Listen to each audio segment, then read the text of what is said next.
কি ভাবছেন কিয়ামত অনেক দূরে? দাজ্জালের আগমন এখনো অনেক দেরি। দুনিয়ার কোনো খবর রাখেন আপনি? তৃতীয় বিশ্বযুদ্ধের দ্বার প্রান্তে বিশ্ব। কি বিশ্বাস হচ্ছে না? আচ্ছা, দাজ্জালকে কোথায় হত্যা করা হবে সেটা জানেন কি? তাকে হত্যা করা হবে ইহুদিদের দেশে সাদা শ্বেত পাথরের বিশাল এক গেটের নিচে। খোঁজ নিয়ে দেখুন, ইহুদিরা অলরেডি সেই গেট তৈরি করে ফেলেছে, তেল আবিব থেকে প্রায় 15 কিলোমিটার দূরে। আপনি গুগলে সার্চ করলেই পেয়ে যাবেন। আচ্ছা, কে দাজ্জালকে হত্যা করবে সেটা জানেন কি?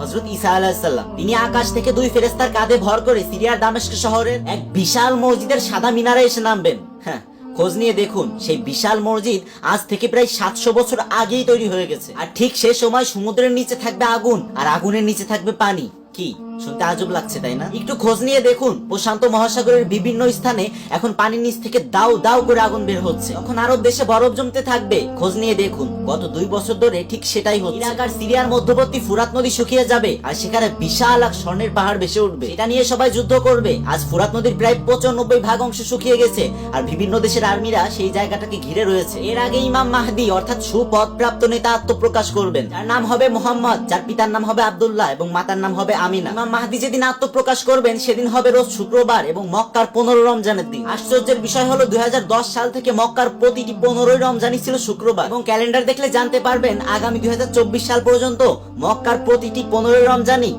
শুক্রবারে হবে। তো কি মনে হচ্ছে কিয়ামত অনেক দূরে? আল্লাহ তাআলাই ভালো জানেন। হে আল্লাহ, আপনি আমাদেরকে কিয়ামত, দাজ্জাল, ইয়াজুজ মাজুজের মতো এত ভয়ঙ্কর ভয়ঙ্কর বিপদ থেকে রক্ষা করেন। সবাই বলে না আমিন।